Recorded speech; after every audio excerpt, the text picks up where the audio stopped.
técnicas de liberación. Y vamos a orar, ¿qué le parece? Vamos a ponernos de acuerdo, vamos a inclinar nuestro rostro, a cerrar nuestros ojitos para evitar la distracción y que el Espíritu Santo empiece a obrar. Padre, en el nombre de tu Hijo Cristo Jesús, nosotros puestos de acuerdo, juntos, creemos que tu Espíritu Santo nos trae revelación de tu palabra para aprender, para enseñar, para crecer, ser edificados a fin de que seamos enteramente perfectos. Disponemos nuestra mente, nuestro corazón a todo lo que tú hables, Dios. Y creemos que el poder del Espíritu Santo, que es el que está dentro de nosotros, que está sobre nosotros, nos respalda. Atamos, reprendemos todo espíritu ajeno al tuyo. Creemos que en este momento no solamente hemos puesto nuestra voluntad, nuestra mente para recibir de ti, sino aún más, sino que tú nos enseñas a ser unos auténticos guerreros. En el nombre de tu Hijo Cristo Jesús, amén. El tema se llama técnicas de liberación.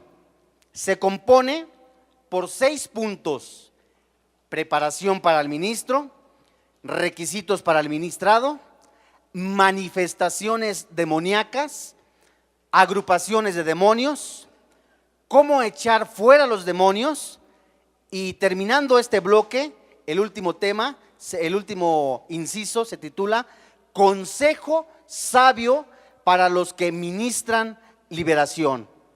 Y comenzando con esto, la Biblia es muy clara para una persona que quiere aprender liberación, ser usado por Dios para liberar. Y conocemos que las mismas escrituras, el Nuevo Testamento, particularmente en los 4 evangelios, nos habla de que el 75% del ministerio de Jesucristo fue la liberación. La misma Biblia no solamente nos dice que cuando Él aparece a los maestros de la ley, abriendo los libros proféticos, cumpliéndose una profecía, el Espíritu Santo nos revela que Él ha venido a dar libertad a los cautivos, sanidad. Pero cuando un discípulo, un siervo de Dios, un hijo de Dios que desea, que anhela, que con todo su corazón quiere ser utilizado por el poder del Espíritu Santo para que también otras personas sean liberadas, necesariamente, indispensablemente, necesita pasar él antes por liberación. En Mateo, en el Nuevo Testamento, capítulo 10, versículo 8, que usted tiene en su manual y también en su Biblia, la Biblia nos dice: sanad enfermos, limpiad leprosos, resucitad muertos, echad fuera demonios. Y dice, finalizando este contexto: de gracia recibisteis, dad de gracia. Aquí la escritura es clara y concisa, que nos enseña que una persona que quiere ser utilizado como un vaso para llevar sanidad, necesariamente necesita conocer de la palabra de Dios, ser lleno del poder del Espíritu Santo y también ser ministrado y ser liberado. Nosotros podemos tener aquí una figura, una mesa, una jarra con agua y unos vasos. Si la jarra está totalmente sucia, llena de bacterias, ensuciará el agua. Y si tú utilizas esa jarra para llenar los respectivos vasos, por supuesto que lo que vas a llenar tú de esos vasos va a ser de agua sucia. De la misma forma, ese ejemplo nos puede tipificar que si nosotros tenemos una jarra que está llena de agua limpia y esa jarra está limpia, esa jarra, al llenarse con agua limpia, será también los vasos llenos con agua limpia. Así es una persona que anhela y quiere ser maestro o ministro en liberación. También la Biblia no solamente nos dice que tenemos que ser nosotros limpiados por el poder del Espíritu Santo y la sangre de Cristo, sino que también debemos esperar el tiempo en el que nosotros tenemos que ministrar, o también la persona tiene que ser ministrada.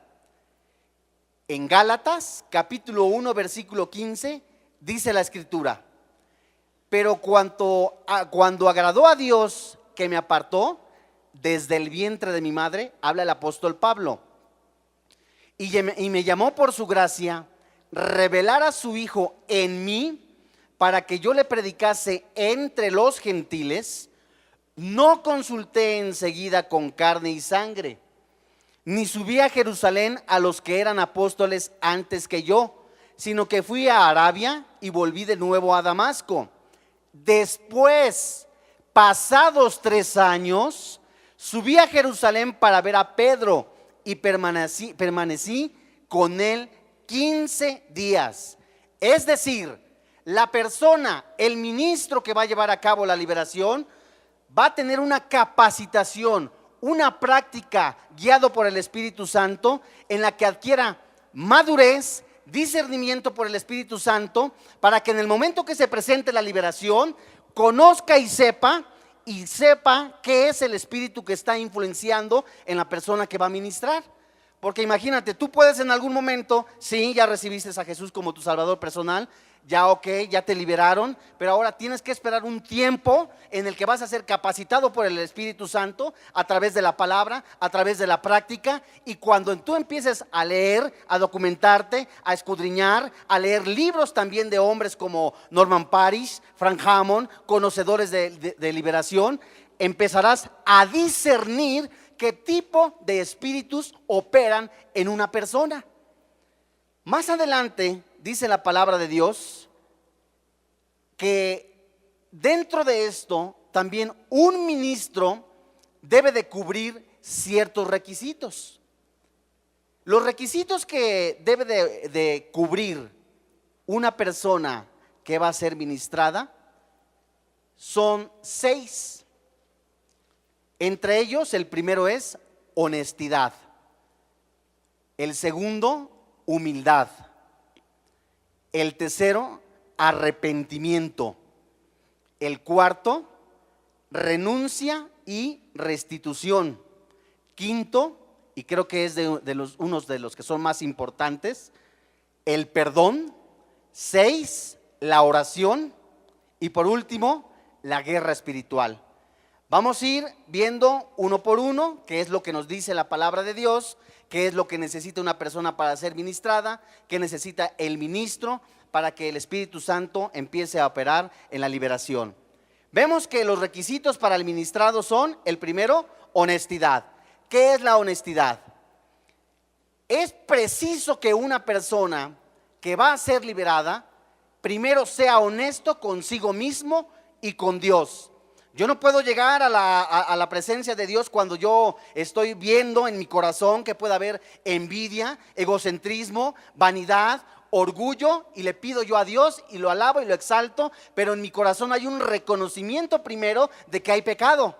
Lo primero que tiene que tener una persona que va a ser liberada es el reconocer, ser honesto consigo mismo, el pecado en su vida.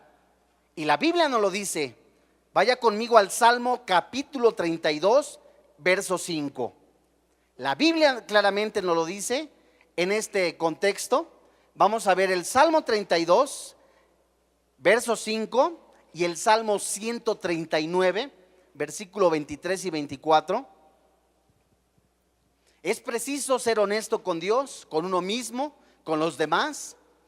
Si realmente uno espera bendición en nuestra vida, una liberación por el Espíritu Santo, porque no se puede llegar a la presencia de Dios y decirle: ¿sabes qué? Necesito ser sano, y no has confesado un pecado. Es como si tú llegaras con un médico y te han diagnosticado alguna enfermedad, y sabes que estás comiendo cosas que te hacen daño, sabes que llevas un desorden alimenticio, o sabes que llevas algún desorden en tu vida y no se lo dices, y por el contrario, ¿sabes qué? No te puedo diagnosticar la enfermedad por el 100%, porque no has abierto directamente tu expediente.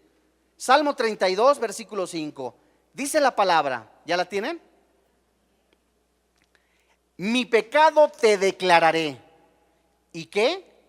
Y no encubrí mi iniquidad. Dije: confesaré mis transgresiones a Jehová, y tú perdonaste la maldad de mi pecado.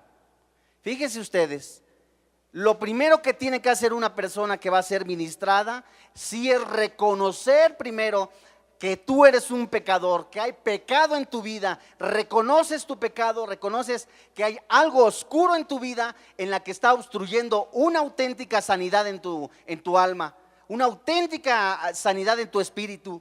Y cuando ocurre eso, que por el momento puedes pensar, ¿sabes qué? Hay algo que en mi mente y en mi corazón está obstruyendo y me da pena decirle a Dios, me da pena decirle que he pecado y que he vuelto a caer, que he sido insistente en volver a caer en este tipo de prácticas. Ahí hablamos de una deshonestidad. Y cuando el Espíritu Santo, dice la Biblia, te redarguye para que tú veas directamente tu corazón, veas tu alma en la que te encuentras lleno de pecado y de, ¿sabes qué, Señor? Si realmente tengo este pecado, quiero ser honesto en este momento, te declaro mi pecado para que yo sea limpio. Ahí es el comienzo de la liberación de una persona. Empieza a dejarse de la culpa, empieza a dejarse del remordimiento, empieza a ser lleno del Espíritu de Dios y empieza a ser limpio por la sangre de Cristo. El Salmo 139, versículo 23 y 24. Claramente podemos ver en algún momento cuando tú empieces a armar el expediente de algún hermano, en que hay cosas que no te acuerdas. ¿No te acuerdas en algún momento lo que hiciste en la secundaria o en la preparatoria o en la vida de soltero o aún en la de casado? Y tú puedes pedirle al Espíritu Santo que te revele tus pecados ocultos. Dios, Señor, yo quiero ser limpio, quiero ser sanado. Revélame, Espíritu Santo, mis pecados, aún los que me son ocultos. Eso lo decía David. El Salmo 139 dice claramente: examíname, oh Dios, y conoce mi corazón. Pruébame y conoce mis pensamientos, y ve si hay en mi camino de perversidad, y guíame en el camino eterno. La honestidad es una de las cosas primeras que nos menciona de los requisitos para ser ministrado. Reconozco mi pecado, digo, sí, Señor, estoy mal aquí, ahora quiero ser sanado, ahora ayúdame, pon en mi mente, en mi corazón el recuerdo de lo que yo he pecado para confesártelo. Y después de ahí recibir el perdón que da a través de la sangre de Cristo. Otra de las cosas que nosotros también tenemos que tener presente es la humildad. Tanto la persona que Dios usa para ministrar como la persona que va a ser ministrada debe de entender, comprender y aceptar en su vida la humildad. Esto implica reconocer que uno depende siempre de Dios, de la provisión de Dios, del poder del Espíritu Santo en la administración. No es el agente operador, la persona que, el apóstol, el pastor, el ministro, el que ejecuta la liberación. Ese solamente es una persona que Dios usa para la liberación. ¿Y cuántas veces a veces que tú oras, te diste cuenta que sí es cierto, fue sanada la persona? ¿Y cuántas veces tú oraste, intercediste por determinada persona, se llevó a cabo y Dios respondió esa oración y crees que es por gracias a ti? Y la Biblia nos dice categóricamente, dice Jesús, aprender de mí que soy manso y humilde. Y la humildad es uno de los factores importantes que Dios nos empieza a enseñar para ser ministrados y también para ministrar. Busque usted Santiago capítulo 4, versículos 6 y 7. Y si quiere apuntar, por favor, también ahí mismo en Santiago, capítulo 5, versículo 16, que después vamos a leer. O sea, es bien importante reconocer que la obra es de Dios, que quien ministra es el Espíritu Santo, no somos nosotros. Si tú lees Corintios, te darás cuenta dentro de los dones que Él es el quien da los dones como Él quiso, como Él quiere. No somos nosotros. Y entonces tenemos que aprender que si Dios nos está capacitando, adiestrando, enseñando para ser ministros en liberación, una de las cosas que debemos aprender también es la humildad. La humildad es otro factor bien importante. Santiago capítulo 4, dice la Biblia: Dios resiste a los soberbios y da gracia a los humildes. dice la palabra, someteos pues a Dios, resistir al diablo y huirá de vosotros. Y esto no solamente es para la persona que vamos a ministrar. Sí, ok, yo tengo que entender, la persona puede decir que va a ser ministrada, que voy a liberar, me van a liberar, reconozco mi pecado, el Espíritu Santo va a influenciar en mi vida, me va a limpiar, va a darle discernimiento al maestro, al pastor, para que él sepa qué tipo de espíritus están influenciando en mi vida y yo pueda ser liberado. Pero también debe de entender la persona que va a ministrar que esta es una obra totalmente del Espíritu de Dios. Y nos lo enseña Santiago capítulo 5 versículo 16. Fíjese usted, ¿ya la tiene? Dice, confesaos vuestras ofensas unos a otros. Y más adelante dice, orad unos por otros para que seáis sanados. La oración eficaz del justo puede mucho. Eso es bien importante que nosotros entendamos, que la obra, muchas veces decimos, sí, la obra le pertenece a Dios, pero nuestros actos, nuestros comportamientos distan, son diferentes totalmente nuestras obras, nuestros pensamientos a decir que es de Dios. Confiamos plenamente en nuestra carne que, sí, como ya me sé los nombres de los demonios, de los espíritus, lo puedo hacer. Pero no es de esa forma. Es el Espíritu Santo quien te revela, es el Espíritu Santo quien te enseña, es el Espíritu Santo quien inspiró la palabra de Dios y es el Espíritu Santo quien te llama a que seas humilde. Otra de las cosas o de los requisitos que debemos de tener como personas que vamos a ministrar y que van a ministrar es el arrepentimiento. El arrepentimiento es un cambio total, un cambio radical en la vida de una persona. Cuando una persona reconoce en su corazón que Jesús es su Dios, totalmente el Espíritu Santo también está dentro de su vida. Y esa mismo, el Espíritu Santo es quien le redarguye de pecado. Es el quien le enseña y le dice la condición en que uno se puede encontrar. Yo quiero que usted me acompañe en Lucas capítulo 15. Este pasaje es famosísimo, el hijo pródigo. Pero nos enseña una parte tan importante, Lucas 15 verso 18, en la que una persona llena del arrepentimiento, en la que el Espíritu Santo le puso en su corazón la condición en la que él se encontraba, recapacita y actúa. No solamente dice, sí, es verdad, hay pecado, pero ¿cuántas personas pueden ver la condición pecaminosa de su vida y creen que están arrepentidas y siguen actuando de una forma desordenada, deshonesta, en la que se duda claramente que esta persona esté arrepentida?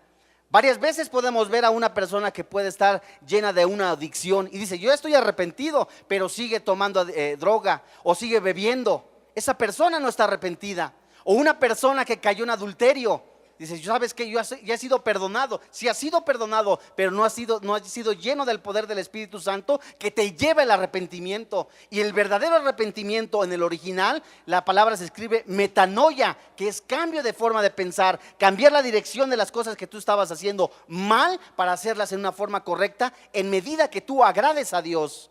Lucas capítulo 15 versículo 18.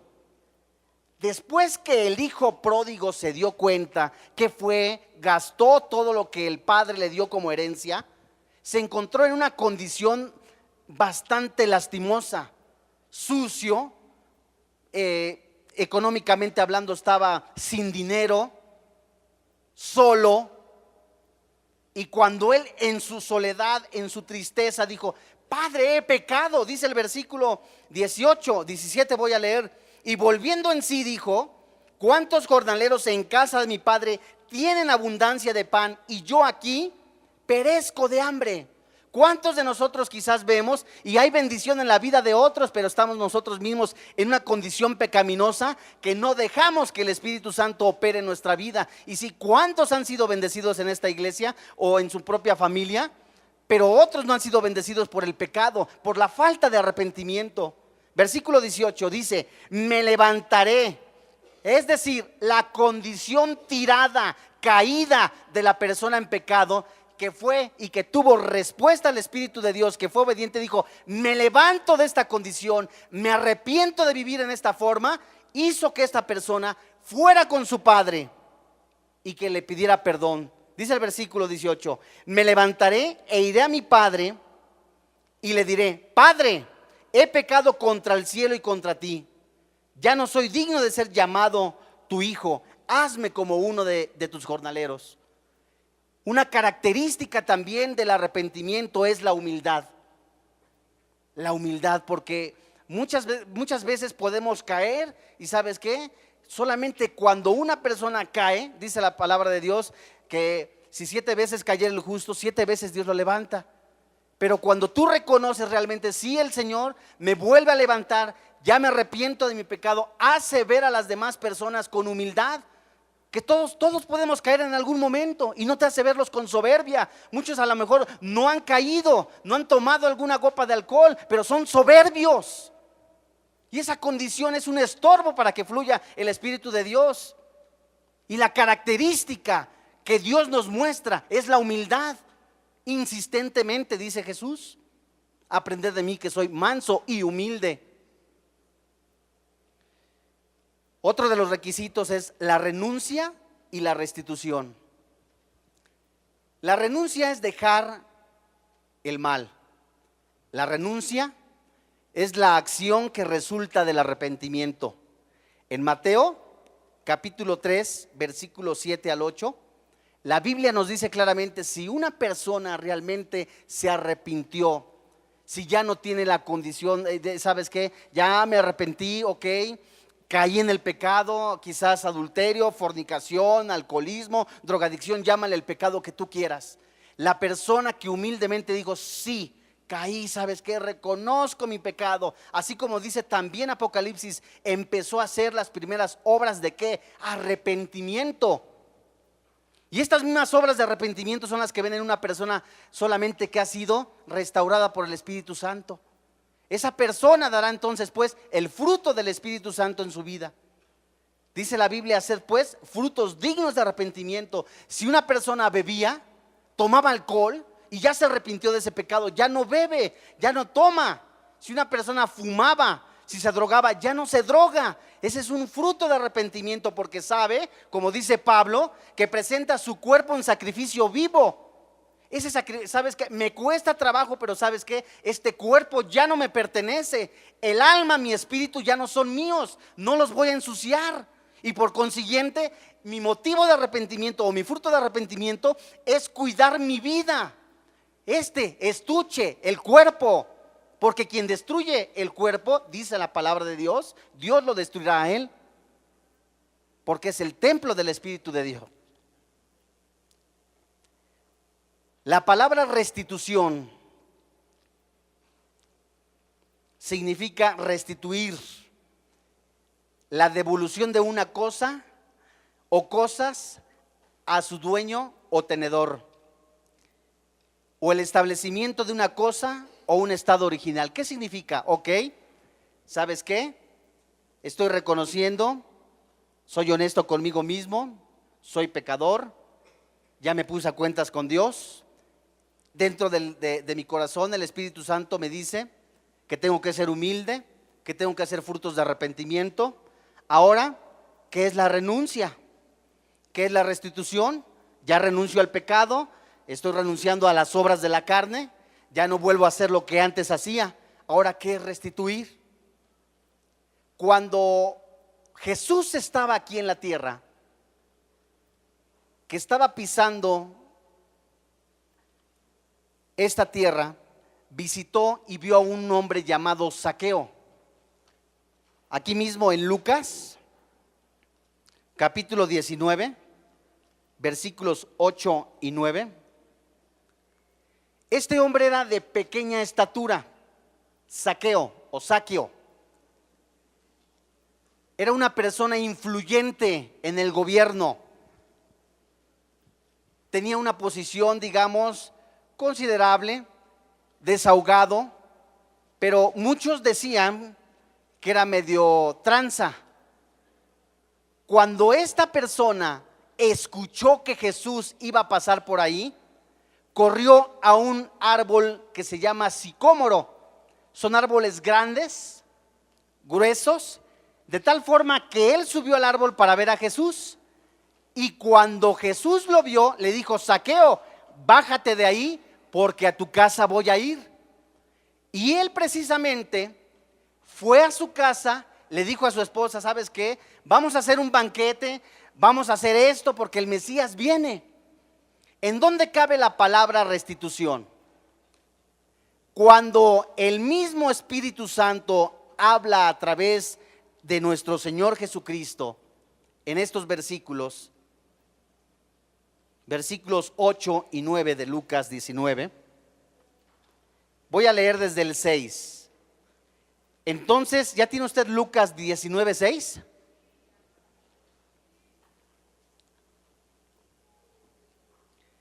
Lucas 19, 6. Entonces, él descendiendo a prisa, hablamos de Zaqueo, le recibió gozoso. Al ver esto, todos murmuraban diciendo que había entrado a posar con un hombre pecador. Entonces Zaqueo, puesto de pie, dijo al Señor: he aquí, Señor, la mitad de mis bienes doy a los pobres, y si en algo he defraudado a alguno, se lo devuelvo cuadriplicado. Versículo 9. Y Jesús le dijo: hoy ha venido la salvación a esta casa, por cuanto él también es hijo de Abraham. Cuando Zaqueo se da cuenta de que si en algún momento transó, ofendió, lo que hizo mal lo iba a restituir.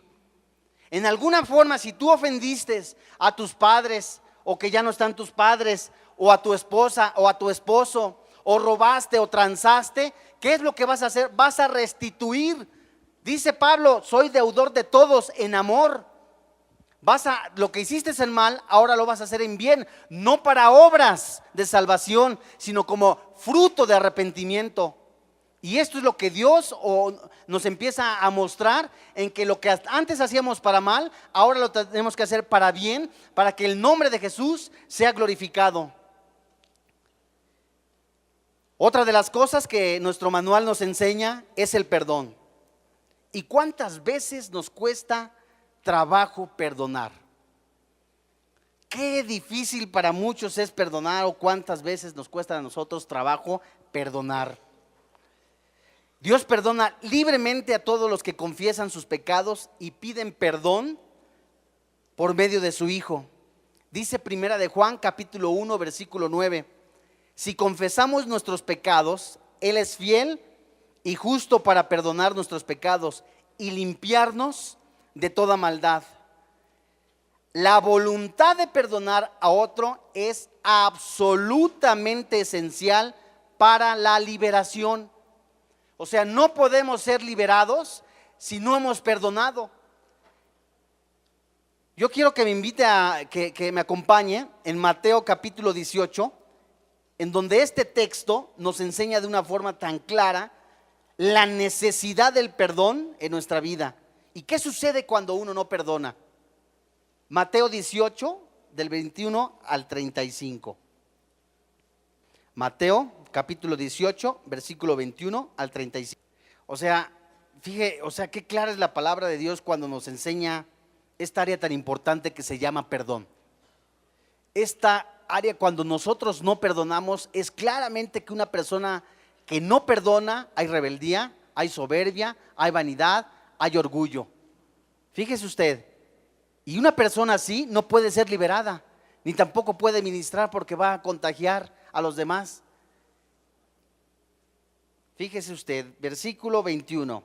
Entonces se le acercó Pedro y le dijo a Jesús: Señor, ¿cuántas veces perdonaré a mi hermano que peque contra mí? ¿Hasta 7?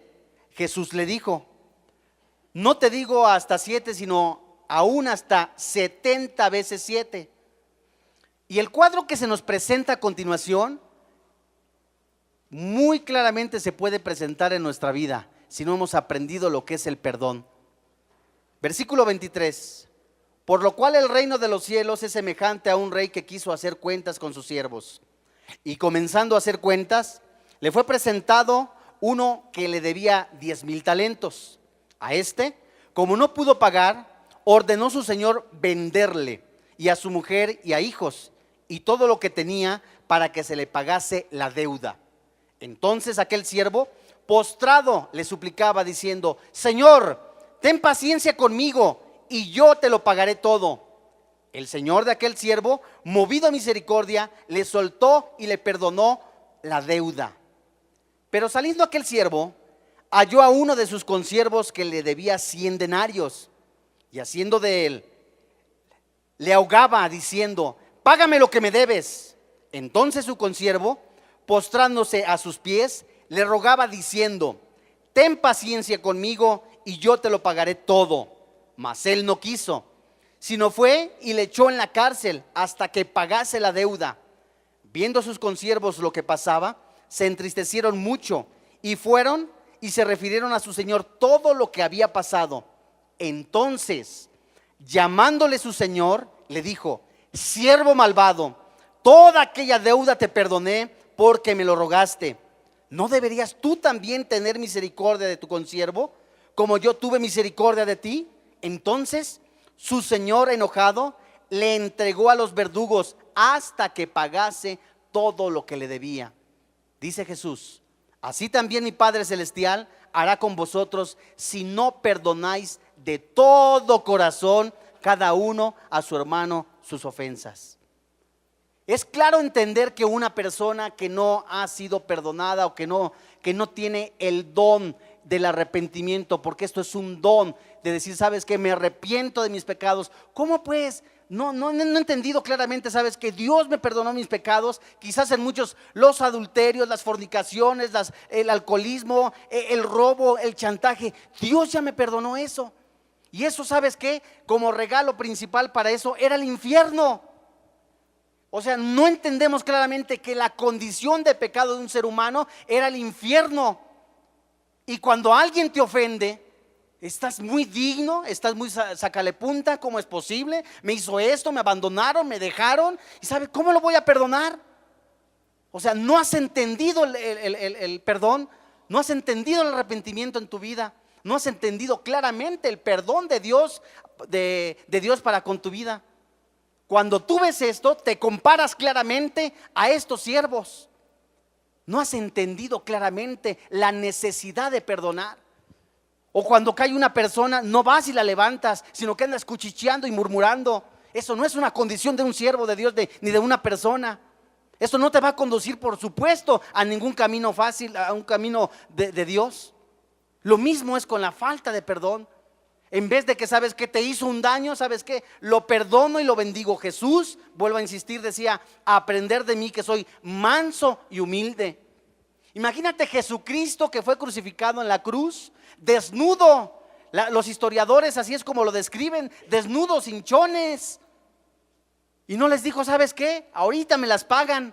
No, por el contrario, decía: en el amor que Dios le había dado, siendo el Dios en semejanza de hombre, como dice la palabra de Dios en Filipenses. ¿Sabes qué? Se despojó de sí mismo en obediencia y está pagando los pecados de tu vida, los míos mismos. Y ¿sabes qué? Lo hizo por obediencia a su Padre y amor a nosotros. Y tú no puedes perdonar una cara que te hicieron, o no puedes perdonar algo que quizás hizo tu familia.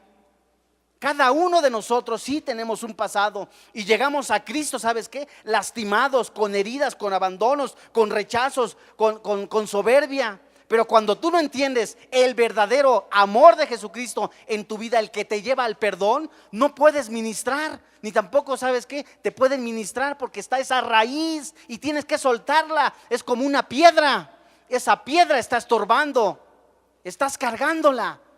Y por eso vienen después la soberbia, la vanidad, la amargura, el resentimiento, el rechazo. Todos están mal. ¿Sabes qué? Nada más es puro esto, hipocresía, esto, lo otro, aquello. No has entendido el perdón de Dios en la vida. Y sí es bien importante el perdón. Es uno de los factores de la sanidad en nuestra alma. Y cuando tú no ves fijamente a una persona a los ojos y que tienes algo contra ella, se duda que lo hayas perdonado. Y esto es bien serio y es bien importante nosotros reconocer que solamente por la sangre de Cristo somos limpiados, y como ese poder único que Dios nos puede dar de perdonar, también podemos perdonar. ¿Cuántas veces tú rezabas el Padre Nuestro? Perdona nuestras ofensas, como también perdonamos a los que nos ofenden. Pero eso es lo que hacías, lo rezabas. Y ahora muchas de las veces sí, somos cristianos, tenemos la verdad, pero no perdonas. Y estás murmurando, hablando, te estás, ¿sabes qué? Engusanando en tu corazón. No puedes ser sanado. ¿Por qué? Porque estás apretando el rencor, el resentimiento, el orgullo, es mío, la envidia. Y no dejas que Dios opere en tu vida. El perdón. Ningún ministro de liberación puede realizar la labor con éxito a menos que el ministrado cumpla con estas condiciones que Dios, en este caso, el perdón a los ofensores. No puede haber éxito en una liberación si no hay perdón. Muchas personas pudieron haber sufrido una violación, un abandono, un rechazo, y si no han perdonado a la persona que los ofendió, no puede haber liberación. Hay ligaduras, están atados y tienen que ser libres. Puede estar la medicina, pero no tomas la medicina. Otra de las cosas que se utiliza para la administración es la oración. La oración es dirigida a Dios y ayuda a creer una sana dependencia del Espíritu Santo, ya que cada que se ora con fe, se espera el mover de Dios y se tiene a dejar de lado toda actuación en la carne o en las solas fuerzas de uno. Se le pide a Dios que lo libere y que lo mantenga libre en el nombre de Jesús. En la oración es quien yo pongo la liberación. Señor, eres tú, Espíritu Santo, quien guía, eres tú quien hace la liberación, es la sangre de Cristo quien nos limpia, y entonces es cuando ya va a ir la guerra espiritual. La guerra espiritual y la oración son dos cosas diferentes. La oración es cuando tú le presentas a Dios, sí, lo que vas a efectuar, lo que vas a hacer, el proyecto que tienes, la administración que vas a hacer, cómo Dios te va a usar. Pero la guerra espiritual es un factor importante también en la liberación. La Biblia nos dice claramente en Efesios capítulo 6 versículo 12, fíjense ustedes, Efesios 6, 12, nuestra batalla contra las potestades demoníacas no es carnal, sino espiritual. Entonces no vamos a utilizar la fuerza física, sino el poder. ¿Cuál? El poder del Espíritu Santo que opere y que obre en la vida de la persona que va a ser liberada. Cuando yo llego y ¿sabes qué? Me van a ministrar, sí reconocí que soy pecador, ahora me pongo a cuentas, dejo que el poder del Espíritu Santo me revele mis pecados, lo confieso, rompo con las maldiciones, perdoné, ahora el Espíritu Santo que me limpie. Pero yo en mi mente y en mi corazón voy a hacer la guerra espiritual. Ya no voy a pelear, yo voy a dejar que el Espíritu Santo sea quien tome las riendas, y va a ser una lucha espiritual, como se dijera coloquialmente, encarnizada, cruenta, sangrienta. Jesucristo hizo esa lucha en la cruz y la venció. Por eso fue el sacrificio para la expiación de los pecados, para ser liberados nosotros.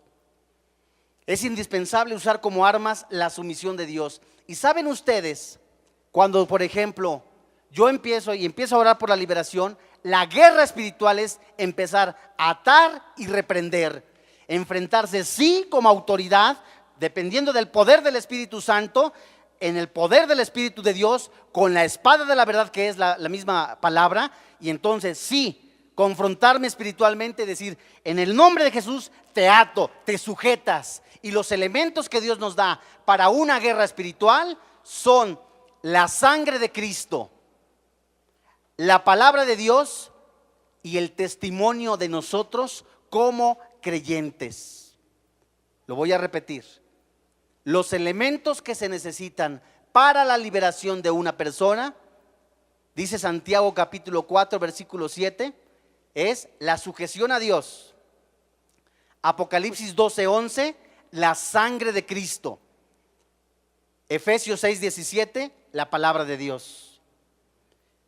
Cuando una persona va a ser ministrada, y que ya sabemos los pasos que hemos visto, vamos a pedirle que la limpie, que sea cubierta con la sangre de Cristo, y voy a tomar la palabra de Dios, lo que dice Efesios. Sí, tomo la palabra, la espada, el yelmo de la salvación, los pies prestos al evangelio, y entonces sí, con esos elementos empiezo a hacer guerra espiritual, para que las huestes de maldad, por el poder del Espíritu de Dios, salgan de la persona que ha sido influenciada.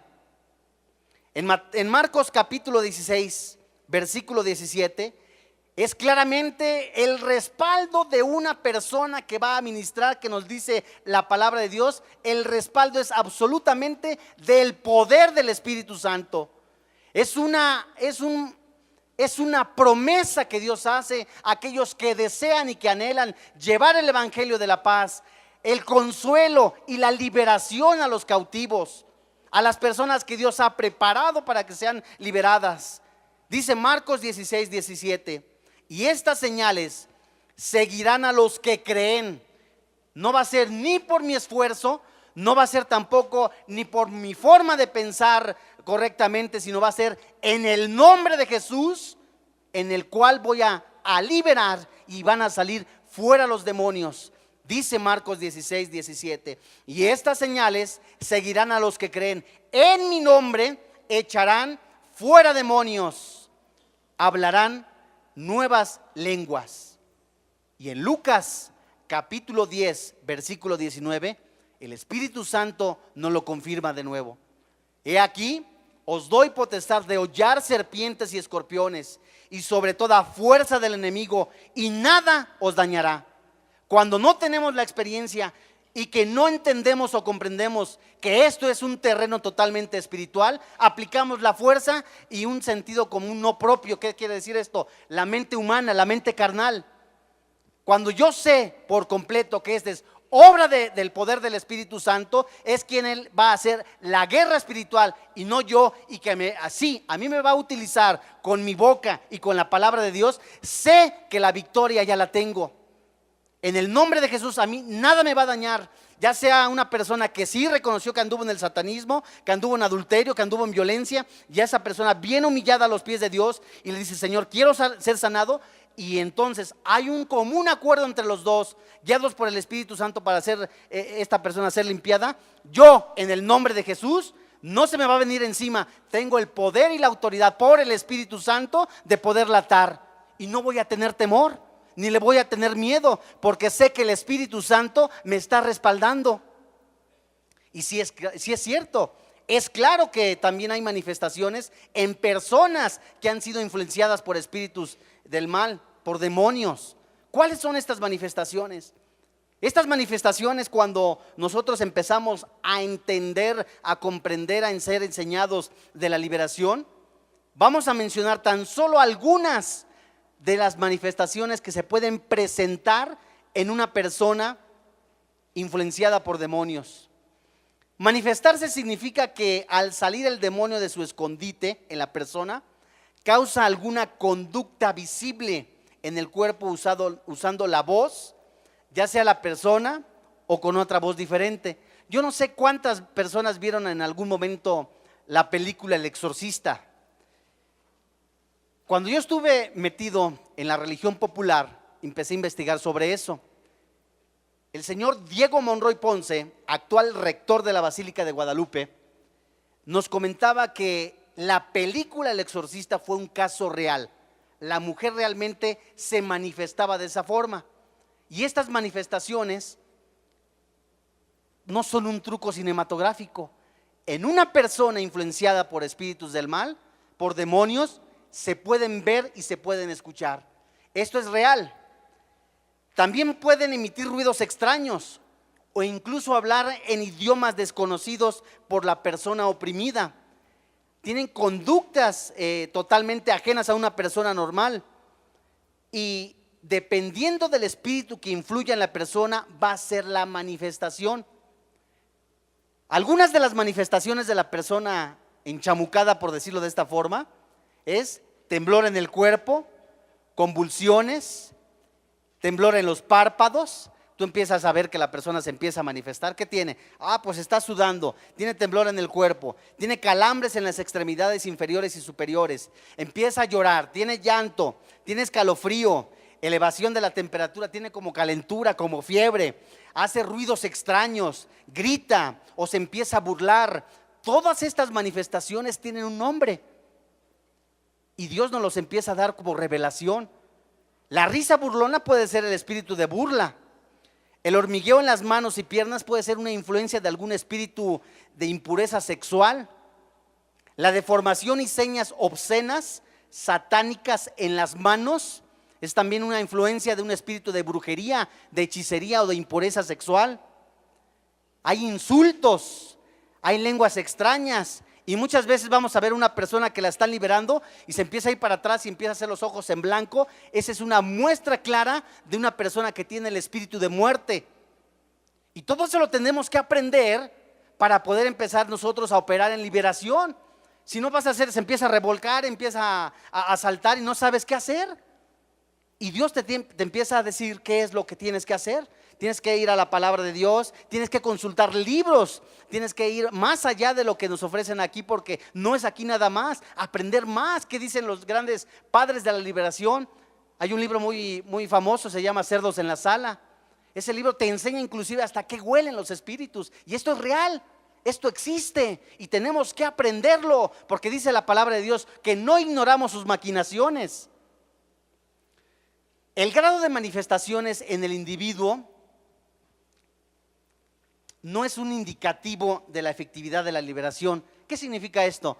Si una persona grita más que otra, no quiere decir que la están liberando más, ¿no? Sino por el contrario, es el mismo efecto.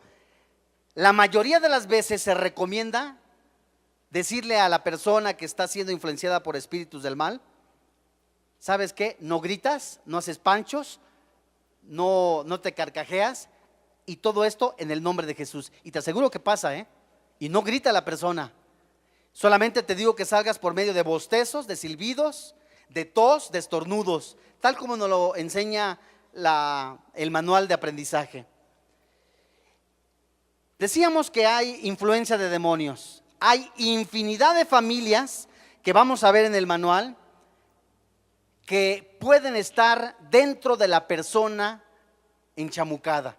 Nosotros tenemos que conocerlas, cómo actúan, porque es la forma en que vamos a nosotros a descubrir cómo sacarlos. No puedes saber, si ves la manifestación de X o de Y y no sabes cómo lo vas a sacar, entonces necesitas aprenderlo. Entre algunas familias está la amargura, la rebeldía, la rivalidad, el control, la venganza. Esto está en su manual. La acusación, el rechazo, pero estas familias tienen, como quien dice, un jefe, y tienen sus chalanes, tienen sus ayudantes. Hay demonios jefes y demonios también chalanes. Lo primero que tenemos que hacer nosotros es, ¿sabes qué? Sacar el jefe de hueste de maldad.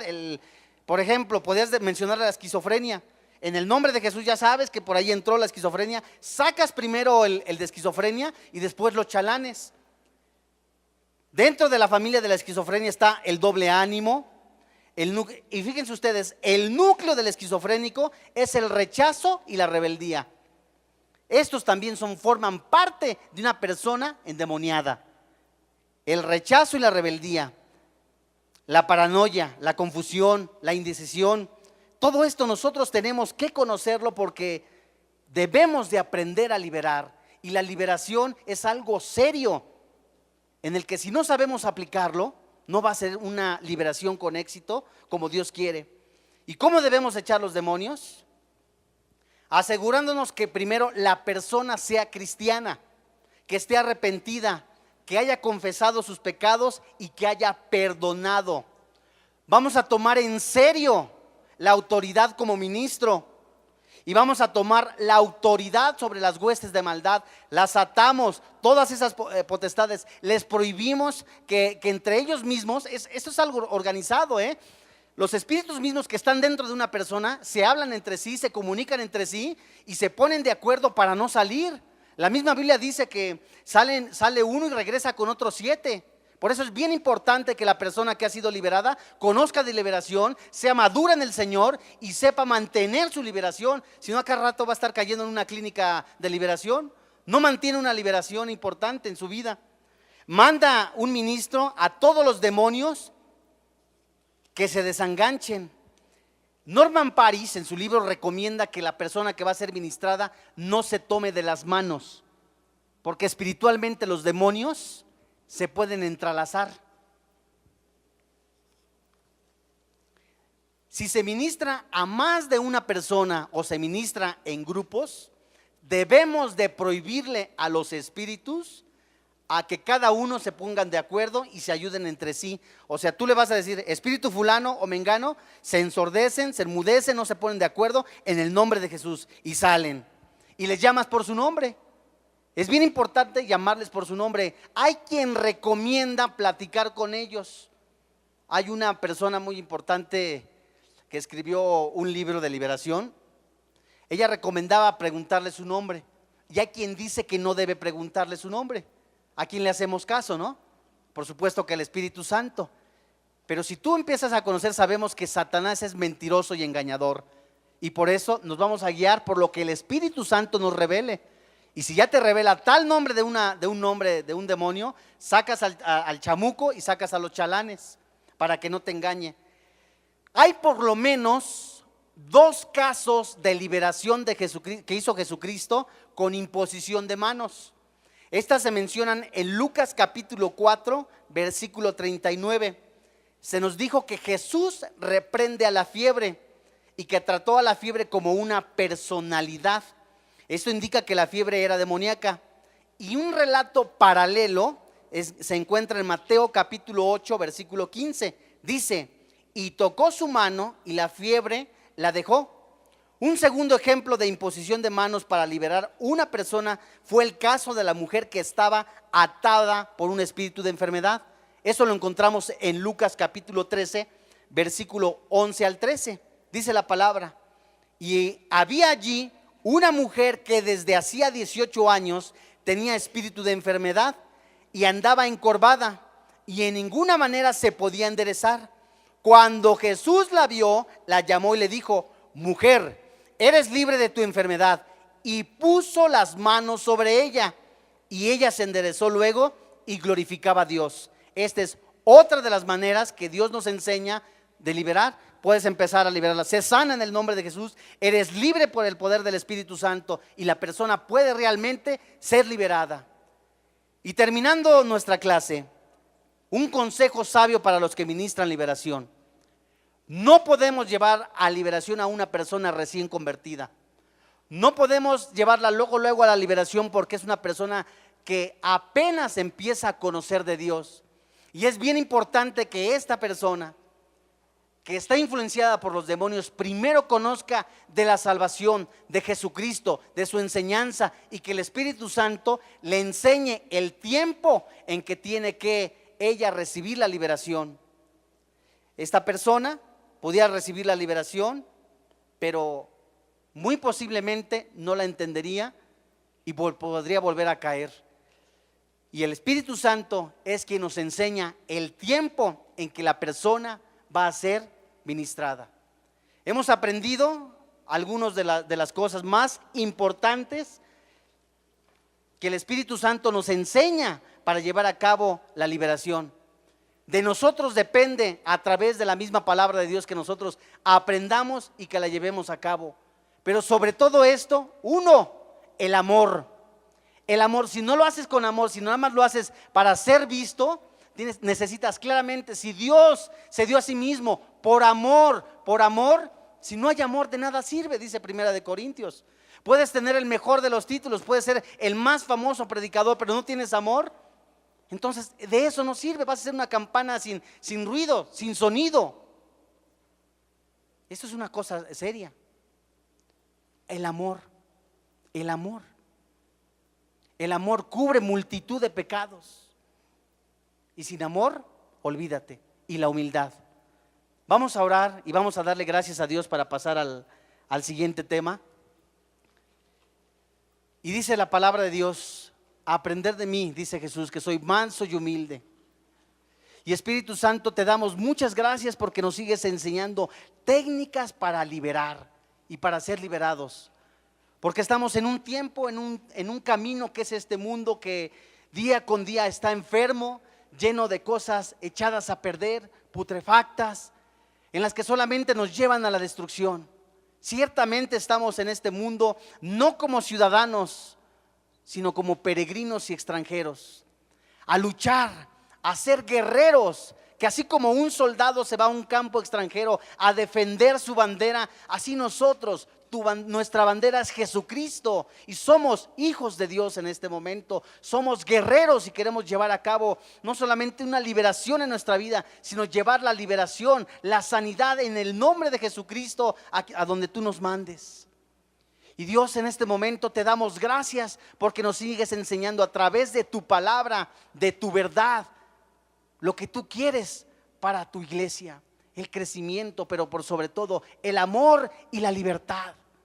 Gracias, Padre, porque nos enseñas a vivir humillados, en humildad, sabiendo que las cosas solamente vienen de ti y no por nosotros mismos, sino que todo es por tu poder y por tu amor. Te damos gracias, Señor, en el nombre que es sobre todo nombre, en Cristo Jesús. Y te damos gracias, Espíritu Santo, porque tú eres la promesa del Padre, porque tú, Espíritu Santo, eres quien ha venido a glorificar el nombre del Padre, el nombre de Jesucristo. Eres el consolador, el que nos enseña a perdonar, el que nos enseña también a pedir perdón. Gracias, Señor, porque nos enseñas a ser mansos y humildes. Todo esto te lo damos gracias en el nombre que es sobre todo nombre, en Cristo Jesús. Amén.